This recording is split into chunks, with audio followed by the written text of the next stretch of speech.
Hello, everyone. Continuing with our topic that is drug and alcohol abuse.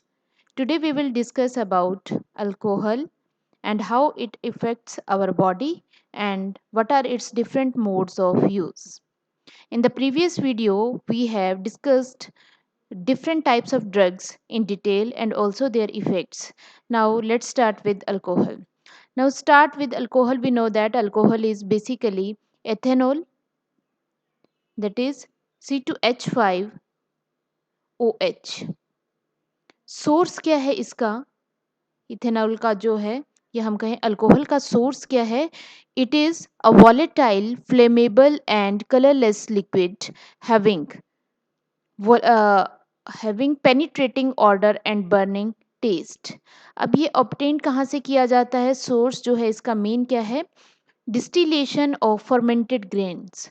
जब distillation की जाती है fermented grains की, तो उसके थ्रू जो है इसको अल्कोहल को जो है एब्स्ट्रैक्ट या ऑब्टेन किया जाता है. ग्रेन्स की भी फर्मेंटेशन की जाती है, फ्रूट्स की भी की जाती है, स्टार्चेस की भी की जाती है, और इसके लिए हम जो यूज़ करते हैं ऑर्गेनिज्म फर्मेंटेशन के लिए, that is yeast. Yeast that is saccharomyces cerevisiae, जिसको जो है ब्रिवर्स ईस्ट भी इसको कहा जाता है. तो अल्कोहल क्या है? बेसिकली एक volatile flammable and colourless liquid है, जिसकी जो ऑर्डर है दैट इज पेनिट्रेटिंग और इसका बर्निंग टेस्ट होता है. तो मिलियंस ऑफ पीपल जो है अल्कोहल के एडिक्टेड हैं. रीज़न उसके पीछे है addictive nature and it's effects on the body.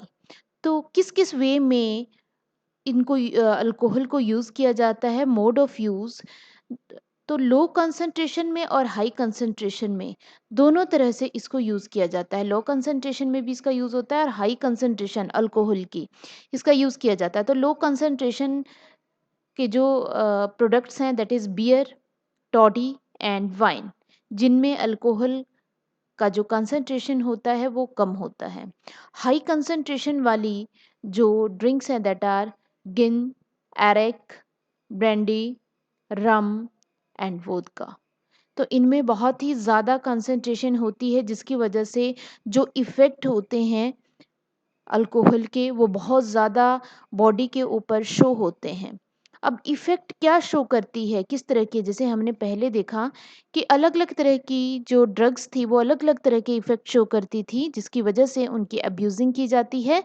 तो अल्कोहल किस तरह का इफ़ेक्ट शो करती है?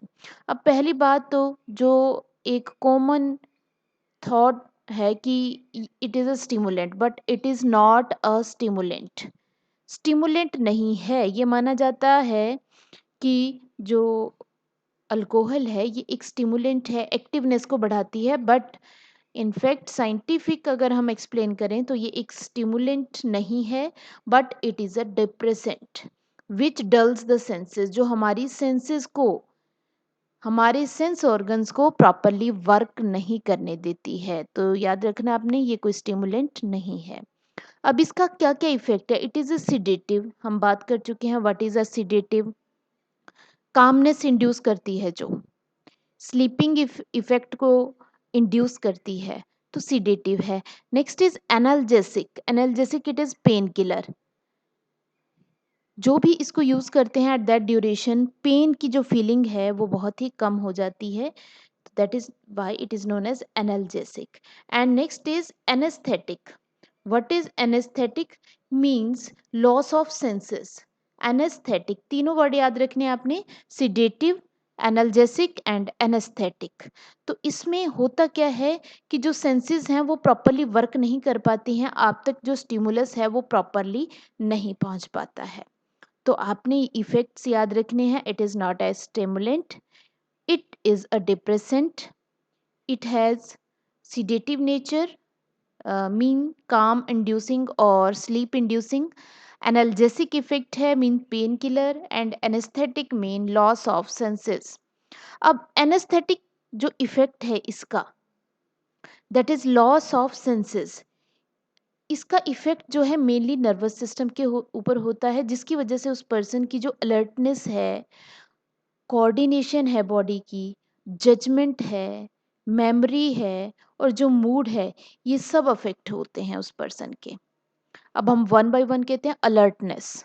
अलर्ट मीन्स कि जो भी उसके सराउंडिंग में चेंजेस आ रहे हैं, उन चेंजेस में उन चेंजेस को वो रिसीव ही नहीं कर पाता, अलर्ट नहीं रहता है, उसकी अलर्टनेस कम हो जाती है। कोऑर्डिनेशन, बॉडी के पार्ट्स का कोऑर्डिनेशन जो है वो अफेक्ट होता है, बहुत ज़्यादा कोऑर्डिनेशन कम हो जाता है।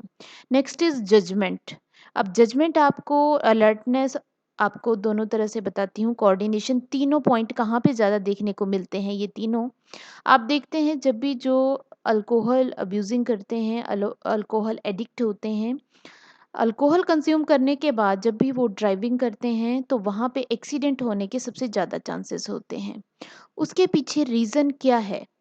क्यों अल्कोहल यूज़ करने के बाद, चाहे वो एक लिमिटेड अमाउंट में यूज़ की गई हो, उसके बाद भी एक्सीडेंट होने के चांसेस ज़्यादा क्यों बढ़ जाते हैं? फर्स्ट ऑफ ऑल अलर्ट नहीं रहता वो, कि रोड के ऊपर कोई भी एक्टिविटी चल रही हो, कोई भी मूवमेंट चल रही हो, उसकी अलर्टनेस कम रहती है उसके लिए।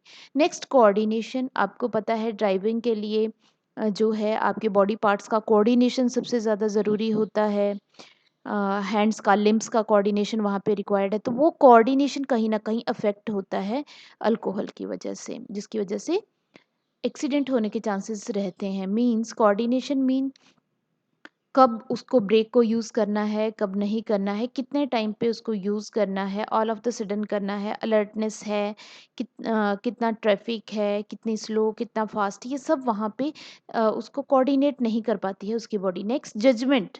अब जजमेंट वहाँ पे कब यूज़ होता है? मान लो कि कोई भी पर्सन जो है अल्कोहल यूज़ करने के बाद वो ड्राइव कर रहा है, तो जजमेंट मीन्स फॉर डिस्टेंस का जजमेंट उसको क्लियर नहीं होगा, कोई भी गाड़ी उससे कितनी दूर है, कितनी नज़दीक है, कितनी स्पीड पे वो जा रही है, वो जज नहीं कर पाएगा, तो जिसकी वजह से एक्सीडेंट होने के सबसे ज़्यादा चांसेस रहते हैं। Next is memory. मेमोरी को ये सबसे ज़्यादा अफेक्ट करता है, and mood also. Now next is social inhibition. Social inhibition disappear हो जाता है, जिसकी वजह से जो वो पर्सन है वो किसी तरह के भी जो एंटी सोशल बिहेवियर है वो शो करना स्टार्ट कर देता है, सोसाइटी के अगेंस्ट जो है वो रिएक्ट करना स्टार्ट कर देता है। इसके अलावा क्या है next, it affect the coordination of muscles. Muscle का कोऑर्डिनेशन अफेक्ट होता है, और सबसे ज़्यादा है इसमें टंग की मसल। इसीलिए जो उनकी स्पीच है उसमें आफ्टर अल्कोहल यूज़, उसमें प्रॉब्लम जो है स्टार्ट हो जाती है, प्रॉपर वो जो है कन्वे नहीं कर पाते हैं अपने मैसेज को। ठीक है, अब नेक्स्ट करते हैं लीवर। इन लीवर अल्कोहल, अब प्रॉब्लम कहाँ पे है? लीवर, लीवर में अल्कोहल का ब्रेकडाउन हो जाता है into toxic substances like acid, aldehyde and fat, और एट द लास्ट जो लीवर में है स्टोर हाउस ऑफ फैट बन जाता है, हार्ड हो जाता है, इसी को हम कहते हैं सिरोसिस। ड्राई अप हो जाता है, that is known as cirrhosis. तो इस टॉपिक में आज हम यही करेंगे। Thanks everyone. आपको वीडियो अच्छा लगता है तो शेयर करें और चैनल को सब्सक्राइब करें।